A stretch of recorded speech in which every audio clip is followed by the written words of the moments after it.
Student, this is Pankaj Dhiman, faculty member of SBS Law College, Shri Ganganagar.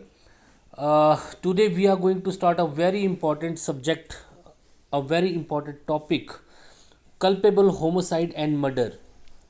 आपने murder के बारे में हमेशा सुना होगा, लेकिन कल्पेबल होमोसाइड के बारे में कम ही सुना होगा। आईपीसी में बताया गया है कि कल्पेबल होमोसाइड क्या होता है और मर्डर क्या होता है। देखिए, कल्पेबल होमोसाइड और मर्डर दोनों में ही डेथ हो जाती है पर्सन की, लेकिन फिर भी इनको जो है डिफ्रेंशिएट किया गया है। इनके पीछे डिफ्रेंशिएट करने का कारण इंटेंशन है, नॉलेज है और पॉसिबिलिटी है। दोनों ही टाइप ऑफ द क्राइम में जो है पर्सन की डेथ हो जाती है, लेकिन एक फिर भी कल्पेबल होमोसाइड बोला गया है, एक मर्डर बोला गया, क्योंकि उसमें सज़ा का भी फ़र्क है, सेंटेंस का भी फ़र्क है। कल्पेबल होमोसाइड में लाइफ इम्प्रिजनमेंट या फिर इम्प्रिजनमेंट हो सकता है, और मर्डर के केसेस में लाइफ इम्प्रिजनमेंट या फिर वहाँ पे डेथ पनिशमेंट भी हो सकती है। तो कल्पेबल होमोसाइड का मतलब होता है गैर इरादतन हत्या, जहाँ पे हत्या करने का इरादा नहीं भी हो सकता है, लेकिन मर्डर में हमेशा इरादा होता ही होता है, पूरी पॉसिबिलिटी होती है। क्रिमिनल को पूरा नॉलेज होता है कि वो जिस तरीके की वो डैमेज क्रिएट कर रहा है पर्सन को, उससे उसकी डेथ हो ही जाएगी। लेकिन इन द कॉन्ट्ररी अगर हम कल्पेबल होमोसाइड को देखें तो इंटेंशन वहाँ पे भी होती है मारने की, लेकिन जिस जिस क्रिमिनल एक्ट वो कर रहा है उसमें पॉसिबिलिटी हो सकती है कि वो मर भी सकता है या नहीं मर सकता है। उसका एक्ट, उसका physical damage to other person ऐसा है कि जिससे वो मर भी सकता है या नहीं मर सकता, और उसको ये नॉलेज भी है कि उसकी हत्या भी हो सकती है। तो यहाँ पे डिफरेंस जो है इन चीज़ों से रिलेटेड आ जाता है, जहाँ पे पॉसिबिलिटी और प्रोबेबिलिटी में फ़र्क आ जाता है, और यहाँ पे जो है इंटेंशन में फ़र्क आ जाता है, और नॉलेज क्या है और कितना फिजिकल डैमेज प्रोवाइड कराया गया है, जिससे जो है डेथ की पॉसिबिलिटी वहाँ पे बन जाती है। तो कल्पेबल होमोसाइड में मैंने आपको बताया पनिशमेंट डिफरेंट है, और मर्डर में जो है पनिशमेंट डिफरेंट है, इसीलिए ये दोनों अलग अलग एक्ट बन जाते हैं। देखिए, culpable homicide section 299 of Indian IPC define किया गया है, जबकि जो मर्डर है वो सेक्शन 300 में डिफाइन किया गया, 300 में डिफाइन किया गया है। सबसे पहले हम थोड़ा सा मर्डर को, कल्पेबल होमोसाइड को, गैर इरादतन हत्या को समझने की कोशिश करेंगे, और उसके बाद जो फिर हम इसकी जो है मर्डर को समझने की कोशिश करेंगे। इवन दो मैंने आपको कुछ सिमिलैरिटी यहाँ पे बता दी कि दोनों ही क्राइम में जो है डेथ हो जाती है, लेकिन डेथ के पीछे कई बार कुछ रीज़न अलग अलग होते हैं। जब अगर आप किसी को ऐसा काम कर रहे हैं जिससे डेथ सडन है, हो ही जाएगी, कोई एक्सेप्शन वहाँ पे नहीं है, तो उस कंडीशन में जो है उसको मर्डर माना जाएगा। लेकिन जिस कंडीशन में यहाँ पे पॉसिबिलिटी बनती है कि डेथ हो भी सकती थी या नहीं भी हो सकती थी, तो उस कंडीशन में जो है इसको कल्पेबल होमोसाइड माना जाएगा। तो देखते हैं पहले तो सेक्शन 302 और 304 में इनकी जो है पनिशमेंट बताई गई है। तो सेक्शन 299 के अंडर अगर कल्पेबल होमोसाइड होता है तो उसकी पनिशमेंट जो है सेक्शन 302 में है, और अगर सेक्शन 300 के अंडर मर्डर होता है तो उसकी पनिशमेंट जो है 304 में है। 304 में जो है डेथ पेनल्टी भी हो सकती है, फांसी की सज़ा भी हो सकती है। 302 में लाइफ इम्प्रिजनमेंट भी हो सकता है। ये दोनों में एक फ़र्क है, तो इसलिए इन दोनों ऑफेंस को समझना जरूरी है, क्योंकि दोनों ही केसेस में जो है पर्सन की डेथ हो जाती है। कल्पेबल होमोसाइड क्या है, देखिए, section 299 of the IPC 1860 define the culpable homicide. According to it, anyone who commit murder और physical damage for the intention of killing. अगर कोई भी जो है वो वध करता है, ये फिजिकल डैमेज किसी तरीके का पहुंचाता है for the intention of killing, जानबूझ के, या knowingly that he may commit a murder, कि उसको ये लग रहा है कि वहाँ पे डेथ हो सकती है, commits offence of culpable homicide. तो कोई इंटेंशनली किसी को फिजिकल डैमेज देता है, जानता है कि ये जो है मर्डर हो सकता है या उसकी डेथ हो सकती है, तो हम इसको कल्पेबल होमोसाइड बोलेंगे। हो सकती है, such as whenever any person with intention of causing death of any physical damage which may kill anyone. तो उसकी इंटेंशन ऐसी है कि वो किसी को मारना चाहता है या ऐसी फिजिकल डैमेज देना चाहता है जिससे वो पर्सन मर जाए, तो इसको हम कल्पेबल होमोसाइड बोलेंगे। अब देखिए यहाँ पे example, A lays styles over a pit, एक खड्डे पे ऊपर जो है थोड़े से झाड़ वगैरह को रख देता है A, with the intention of causing death और with the knowledge of death is likely to be there by killed Z. With knowledge वो चाहता है कि बी को वो मारना चाहता है, जेड को मारना चाहता है, इसलिए वो उस खड्डे पे ऊपर जो है थोड़े जो है वहाँ पे घास फूस रख देता है, चाहे गड्ढा उसे छिप जाए। या फिर इससे ये भी क्लियर होता है कि उसको नॉलेज है कि ऐसा करने से उसकी डेथ हो सकती है। Believing the ground to be firm treads on it, और जैसे ही जेड जो आता है उसमें गिर जाता है और यहाँ पे जेड की डेथ हो जाती है। A has committed the offence of culpable homicide, क्योंकि यहाँ पे पॉसिबिलिटी है, यहाँ पे पॉसिबिलिटी है कि जो वो कर रहा है उससे पर्सन मर भी सकता है या नहीं भी मर सकता है। उसको ये नॉलेज है कि ऐसा करने से उसकी डेथ हो सकती है, क्योंकि वो खड्डे में फेंक रहा हो सकता है वो बच जाए। तो जहाँ पे ये पॉसिबिलिटी है कि वो पर्सन मर जाएगा या नहीं, इंटेंशन उसकी मारने की ही है, लेकिन पॉसिबिलिटी है कि वो मरेगा या नहीं मरे, हो सकता है वो बच जाता, हो सकता है वो मर गया। इस सिचुएशन पे वो मर गया तो कानून उसको यहाँ पे बेनिफिट देता है कल्पेबल होमोसाइड का, क्योंकि उसकी इंटेंशन तो थी, लेकिन यहाँ पे पॉसिबिलिटी थी कि वो मर सकता है या फिर वो मर भी नहीं सकता है। सेकंड आपके पास, A knows Z to be behind a bush, A जानता है कि जेड जो है झाड़ी के पीछे छिपा हुआ है। B does not know it, B जो इसके बारे में नहीं जानता है। ए चाहता है कि मैं उसको मार दूँ, ए चाहता है कि वो जेड को मारना चाहता है, वो बी को इंक्लूड्स नहीं होगा, बी को डायरेक्ट करेगा to fire at a bush. वो बी को बोलता है कि आप उस झाड़ी में जो है फायर कर दो। B fires then kills Z, और जो है बी फायर करता है, जेड मर जाता है। यहाँ पे पॉसिबिलिटी है कि वो झाड़ में फायर कर रहा है, हो सकता है वो बच भी जाता, क्योंकि आप सीधा छाती पे तो फायर कर नहीं रहे, जो आपके सामने है तभी आप कर पाएंगे, उसके पेट में तो कर नहीं रहे, उसके सर पे तो कर नहीं रहे, वो झाड़ी में छुपा हुआ है, आपको पता है आपकी इंटेंशन है उसको मारने की, लेकिन सिचुएशन ये है कि झाड़ी के पीछे छुपा हुआ है, हो सकता है वो मर भी जाए, हो सकता है वो बच भी जाए। तो यहाँ पे फिर वही बात आ जाती है कि जहाँ पे प्रोबेबिलिटी है, पॉसिबिलिटी है कि वो मर जाएगा या फिर बच जाएगा। तो अगर वो मर जाता है तो उस कंडीशन में उसको मर्डर का चार्ज नहीं लगेगा, उस पर कल्पेबल होमोसाइड का चार्ज लगेगा। इंग्रेडिएंट्स देख लीजिए आप। Important element of culpable homicides are following: committing murder of anyone with intention of committing death, तो इस तरीके से वो उसको मारना चाहता है, विद इंटेंशन उसको वो मार रहा है, इंटेंशन तो है। इंटेंशन आप कभी भी इस जो है इस डिफरेंस को अच्छे से समझ लें हमेशा के लिए, पूरी लाइफ के लिए, कि कल्पेबल होमोसाइड और मर्डर में हमेशा इंटेंशन रहती है मारने की। कल्पेबल होमोसाइड में भी वो पर्सन को मारना ही चाहता है, उसको पता है कि जो वो काम कर रहा है उससे वो बंदा मर भी सकता है और नहीं भी मर सकता है। तो इट मीन्स कि यहाँ पे इंटेंशन होती ही होती है। कमिटिंग मर्डर बाय डूइंग, कुछ ऐसा काम करता है जहाँ पे पॉसिबिलिटी है ऑफ इंटेंशन कमिटिंग मर्डर, कि वहाँ पे कोई पॉसिबिलिटी है कि उस काम को, उस एक्ट को करने से उसकी डेथ हो सकती है। तीसरा, नोइंगली दैट एक्ट में रिजल्ट कमिट मर्डर, और यहाँ पे पॉसिबिलिटी है और वो जानता भी है, पर्सन उस काम को करने से पॉसिबिलिटी है कि वो मर सकता है। दूसरा, वो जानता भी है कि वो उस काम करने से वो पर्सन मर सकता है। तो पॉसिबिलिटी और नोइंगली यहाँ पे तीन चीज़ें हैं: इंटेंशन, पॉसिबिलिटी एंड नॉलेज। ठीक है जी, यहाँ से निकल रहा है आपकी इंटेंशन, सेकंड पॉइंट से निकल रही है आपकी पॉसिबिलिटी, और थर्ड से निकल रहा है आपका नॉलेज। ये तीनों चीज़ें हैं जो किसी भी डेथ को जो है वो कल्पेबल होमोसाइड, गैर इरादतन हत्या बना सकते हैं। मैंने आपको एक ही चीज़ बताई, इंटेंशन होती है, नॉलेज भी होता है। फ़र्क होता है मर्डर में और कल्पेबल होमोसाइड में पॉसिबिलिटी का, क्योंकि अगर मर्डर है तो वहाँ पे पॉसिबिलिटी होगी कि उसने मरना है। अब आपके जब उसके सर पे जो शूट कर दोगे या उसके जो है छाती पे शूट जो कर दोगे तो डेथ जो है प्रोबेबल है कि हो ही जाएगी, वहाँ पे ये पॉसिबिलिटी नहीं कि वो मरेगा नहीं, तो उस कंडीशन पे वो मर रहा है, वो आगे आप देख लेंगे। देखिए, in the relation of Ghanshyam versus state of, यहाँ पे एक बहुत अच्छा एग्जांपल दिया गया है। Husband board the chest of the wife, husband जो अपनी वाइफ की चेस्ट पे चढ़ जाता है और उसको बहुत ज़ोर से ब्लू करता है, मारता है उसको पंच मारता है, क्योंकि उसने उसके साथ फिजिकल रिलेशनशिप बनाने से मना कर दिया था। तो इस केस में अब वो उसको पंच मार रहा है, पंच से बंदा मरता नहीं है, लेकिन उसने इतने ज़्यादा पंच मार दिए कि वो मर गई। हाँ, उसको नॉलेज था कि वो ऐसे करने से वो मर सकती है, उसको ये भी था कि उसका जो एक्ट है उससे किसी की डेथ हो सकती है, लेकिन वो शर्त नहीं था ना कि वो मर जाए, वो बच भी सकती थी, क्योंकि और ये एक्ट जो है एंगर में, सडन इमोशंस में हुआ था, तो उसको यहाँ पे बेनिफिट मिला, मर्डर का नहीं माना गया उसको माना गया कल्पेबल होमोसाइड। सेकंड, माधोवसी स्टेट के केसेस में the angry accused attack by axe on the chest of the disease.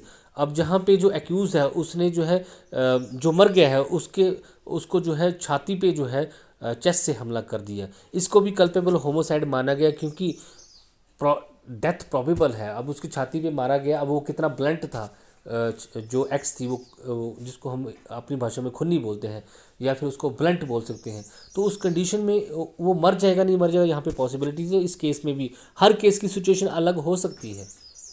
तो मेरा तो काम यहाँ पे आपको समझाना है कि इस केस में उसको कल्पेबल होमोसाइड हुआ, किस बेस पे हुआ वो तो पूरा केस देखने के बाद चलेगा, लेकिन हो सकता है उसकी डेथ हो सकती थी या नहीं हो सकती थी।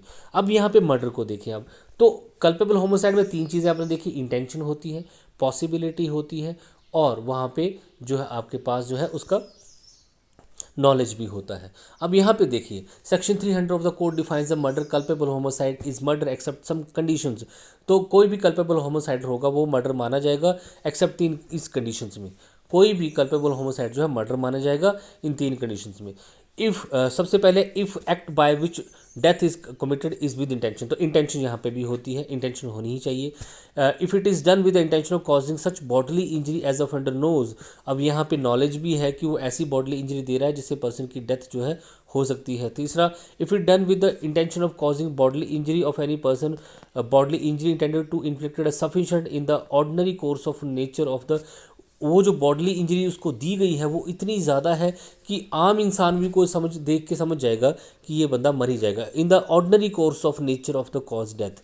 फोर्थ है, if the person committing the act knows that is imminent dangerous, probability imminent, इतना जो एक्ट वो कर रहा है किसी को मारा वो इतना ज़्यादा डेंजरस है कि यहाँ पे हाईली प्रोबेबिलिटी है कि उस एक्ट को करने से उस पर्सन की डेथ जो है हो ही जाएगी, कोई चांस ही नहीं है उसका बचने का।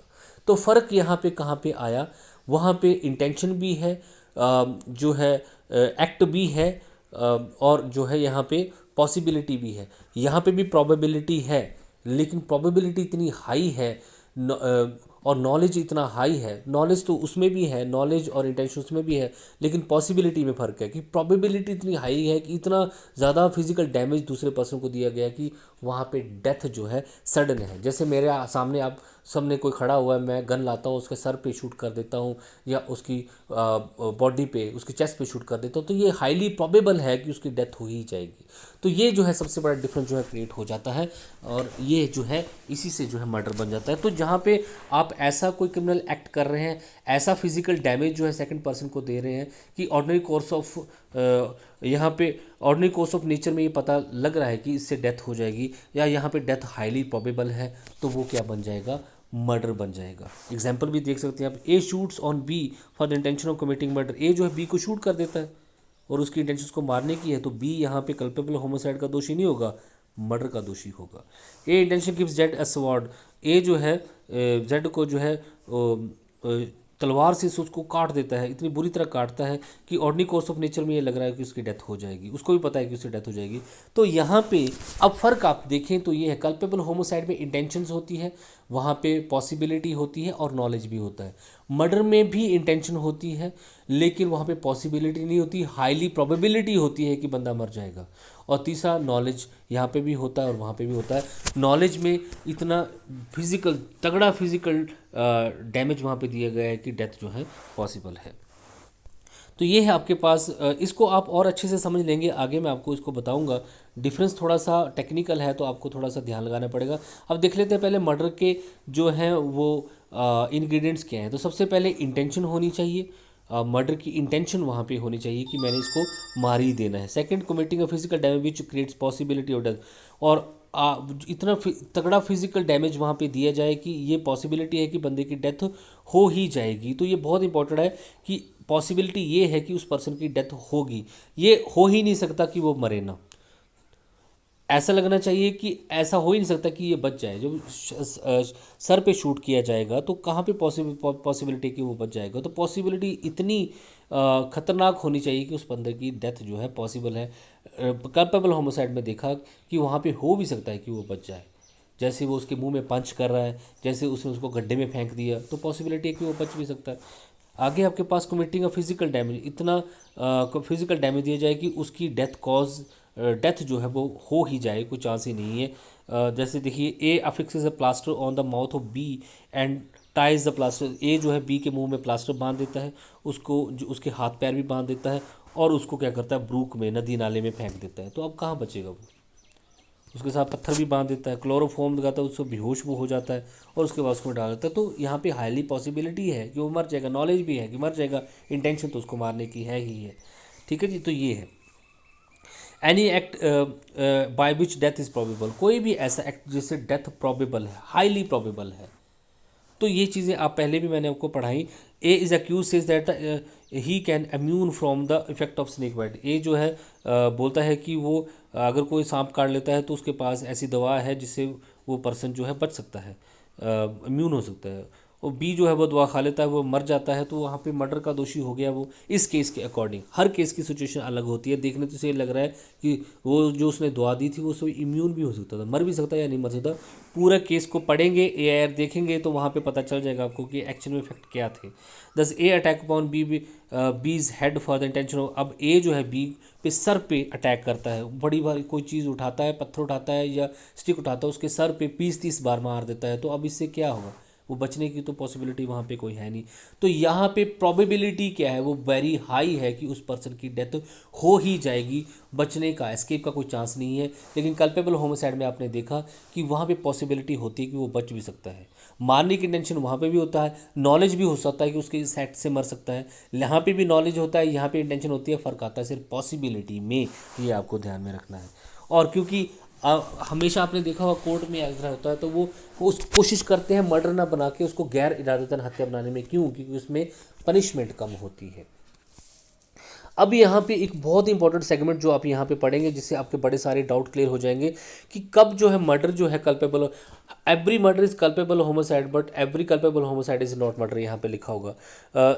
Every murder is culpable homicide लेकिन every culpable homicide is not murder. ये क्लियर है कि हर कोई मर्डर जो है हर एक मर्डर में कल्पेबल होमोसाइड होता ही होता है, लेकिन हर एक कल्पेबल होमोसाइड मर्डर नहीं होता है।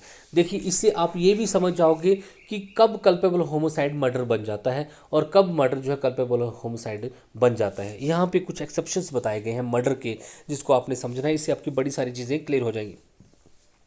ग्रेव एंड सडन प्रोवोकेशन, अचानक से आपका ग्रेव एंड सडन प्रोवोकेशन क्या होता है कि आप एकदम से जो है आपका माइंड काम करना बंद कर जाता है, आपके सामने कुछ इवेंट ऐसे होता है कि आप सब कुछ भूल जाते हैं और आप उस पर अटैक कर देते हैं और मर जाता है। That is called grave and sudden provocation. तो अगर मान लीजिए कोई भी मर्डर जो है ग्रेव एंड सडन प्रोवोकेशन में नहीं हुआ है तो वो फिर मर्डर होगा, वो कल्पेबल होमोसाइड नहीं होगा। अगर वो क्राइम जो है ग्रेव एंड सडन प्रोवोकेशन में किया गया है तो फिर वो क्या होगा, कल्पेबल होमोसाइड होगा, मर्डर नहीं होगा। अब ये ग्रेव एंड सडन प्रोवोकेशन में आपको बोल दिया, culpable homicide is not murder if the offender violence deprived in the power of self control by the grave, उसका दिमाग काम करना बंद कर गया था और उसकी वजह से उसको इतना गुस्सा आया कि उसने किसी को मार दिया। एग्जाम्पल देख सकते हैं आप, देखिए एग्जाम्पल आपके पास, accused A wish watches his wife B copulating with at that time he should be. A जो है अपनी वाइफ को देखता है कि वो किसी और के साथ फिजिकल रिलेशन बना रही है। अब ए यहाँ पे जो है वो अब आउट ऑफ सेंस चला जाता है, आउट ऑफ माइंड हो जाता है और उस टाइम पे वो शूट कर देता है बी को। अब वो उसको पता है कि वो जो काम कर रहा है उससे उसकी डेथ हो जाएगी, हाईली प्रोबेबल भी है, वो मर भी जाएगी, लेकिन कहीं ना कहीं वो जो उसने काम किया है वो सडन प्रोवोकेशन में किया है, उसका माइंड एकदम काम करना बंद कर गया, इसलिए इसको मर्डर नहीं माना गया, इसको क्या माना जाता है, कल्पेबल होमोसाइड माना जाता है। ये मर्डर का सबसे बड़ा एक्सेप्शन है। तो किसी भी मर्डर को जो है अगर कल्पेबल होमोसाइड में बताना है तो आपके पास अगर ये ग्राउंड है कि ये जो मर्डर जो है ग्रेव एंड सडन प्रोवोकेशन में किया है तो हो सकता है वहाँ पे बच सकते हैं। सेकंड आपके पास except use of the right the private defence. Private defence मैंने आपको पढ़ाया, प्राइवेट डिफेंस आपको कोई मारने वाला है और वो आपको मारता उससे पहले आपने उसको शूट कर दिया, वो मर गया, तो ये आपका प्राइवेट डिफेंस था, आपने आपको बचाने का। ये आपने सेक्शन 196 to 106 पढ़ा, defence related to body and defence related to property. इस कंडीशन में किया हुआ मर्डर जो है मर्डर ना होके क्या बन जाता है, कल्पेबल होमोसाइड बन जाता है और ये जो है कल्पेबल होमोसाइड माना जाएगा, मर्डर नहीं माना जाएगा, क्योंकि डेथ तो आपने की है, लेकिन आपने क्यों की, आप अपने आप को बचाना चाहते थे, आप अपने को सेव करना चाहते थे और जो है इंडियन आईपीसी भी आपको ये राइट देती है कि आप अपने आप को सेव कर सकते हैं। उस कंडीशन में किया हुआ मर्डर भी मर्डर ना बोल के कल्पेबल होमोसाइड बन जाता है, एक्सेप्शन बन जाता है। तीसरा यहाँ पे आपके पास है, तीसरा यहाँ पे डिफाइन नहीं किया गया है, नहीं बताया गया है, मैं आपको बता देता हूँ। यहाँ पे अगर कोई पब्लिक ऑफिसर अगर कोई यहाँ पे जो है क्राइम लॉफुल पावर का यूज़ करते हुए किसी को मार देता है। मान लीजिए उन्होंने कुछ जो है कल्प्रिट पकड़े हुए हैं, कुछ चोर पकड़े हुए हैं या कुछ क्रिमिनल पकड़े हुए हैं और वो जो भागने की कोशिश करते हैं और उस कंडीशन में वो उसको शूट कर देते हैं। तो शूट जब वो करेंगे तो उस कंडीशन में उनके द्वारा किया हुआ वो मर्डर ना कहला के कल्पेबल होमोसाइड माना जाएगा। हो सकता है वो वहाँ से बच भी जाए, तो वो मर्डर कंसिडर नहीं होगा, उन पे मर्डर का चार्ज नहीं लगेगा, क्योंकि वो अपनी लॉफुल ड्यूटी जो है निभा रहे थे। वो भाग रहे थे, उन्होंने उनको पकड़ा, वो भाग रहे थे, उस कंडीशन में उनको जो है मारा गया है। तो ये आपको ध्यान रखना है यहाँ पे।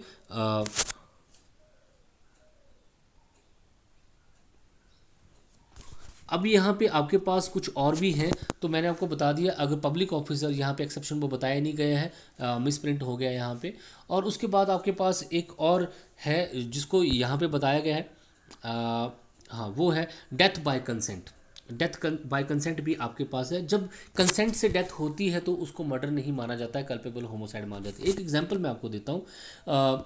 जैसे मान लीजिए ए और बी जो है लड़का लड़की एक दूसरे को प्यार करते हैं, उनके घर वाले उनकी शादी नहीं होने देना चाहते हैं, तो ए और बी डिसाइड करते हैं कि वो जहर खा लेंगे। ए बी को जहर देगा, बी ए को जहर देगा। ए ने बी को जहर दे दिया, अब बी को ए जहर देने की बारी थी, लेकिन सब तभी लोगों ने उनको देख लिया और वहाँ पे जो है बी की डेथ हो जाती है, लेकिन ए जो है बच जाता है क्योंकि उसको पकड़ लिया। अब ए पे मर्डर का चार्ज चलेगा या कल्पेबल होमोसाइड का, क्योंकि उस डेथ को कारित करने के लिए बी की कंसेंट थी, वहाँ पे दोनों की कंसेंट थी। अब ए मर नहीं सका, वो अलग बात है, तो उस पर मर्डर का चार्ज नहीं लगेगा, उस पर जो है चार्ज लगेगा वो होगा कल्पेबल होमोसाइड का। इसके अलावा यहाँ पे एक एग्जाम्पल ये भी है, a wife was very sad due to the death of her. एक वाइफ जो है बहुत उदास हो जाती है कि उसके सन की डेथ हो जाती है। वो हस्बैंड को बोलती है कि मुझे जहर दे दो। हस्बैंड जो है जब वो सो रही होती है तो उसको जहर दे देता है। अब हस्बैंड जो है क्योंकि उसकी कंसेंट से उसका मर्डर करता है, तो हालांकि उसने मर्डर किया है वहाँ पे, लेकिन उस पर कल्पेबल होमोसाइड का चार्ज रहेगा क्योंकि वो उसको मार नहीं सकता था। ये आपको ध्यान में रखना है। तो ये चीज़ें आपने पढ़ी, तो एक्सेप्शन भी है। तो कब जो है मर्डर कल्पेबल होमोसाइड बन जाता है और या फिर कब मर्डर जो है मर्डर ना होकर कल्पेबल होमोसाइड पड़ जाता है, ये आपने देखा। Sudden grave and sudden provocation हो सकती है, यूज़ ऑफ प्राइवेट डिफेंस हो सकता है, विद म्यूचुअल कंसेंट हो सकता है, या फिर authority use by the public servant भी हो सकती है। ये सारी चीज़ें आपने यहाँ पे पढ़ी, तो ये आपके पास डिफरेंस आ जाता है। नीचे जो है डिफरेंस लिखा हुआ है, अगर आप इसको ढंग से पढ़ेंगे तो आपको क्लियर हो जाएगा। ये वही डिफरेंस है जो कि डेफिनेशन में बताया गया था। यहाँ पे इंटेंशन भी है, पॉसिबिलिटी भी है और नॉलेज भी है। यहाँ पे ये तीनों चीज़ होती हैं, लेकिन पॉसिबिलिटी है बहुत हाई होती है और एक्ट भी ऐसा फिजिकल डैमेज इतना खतरनाक होता है कि पर्सन की डेथ हो जाती है। तो यहाँ पे दो एक्स्ट्रा एलिमेंट आ जाते हैं, इसलिए वो डेथ बन जाती है, nothing else. Thank you so much. I hope मैं आपको कल्पेबल होमोसाइड और मर्डर में डिफरेंस क्लियर कर चुका हूँ। देखिए बहुत मुश्किल है मर्डर और कल्पेबल होमोसाइड में डिफरेंस क्लियर करना। मैंने कोशिश की है, आई होप आपको समझ में आएगा। Thank you so much, have a nice day.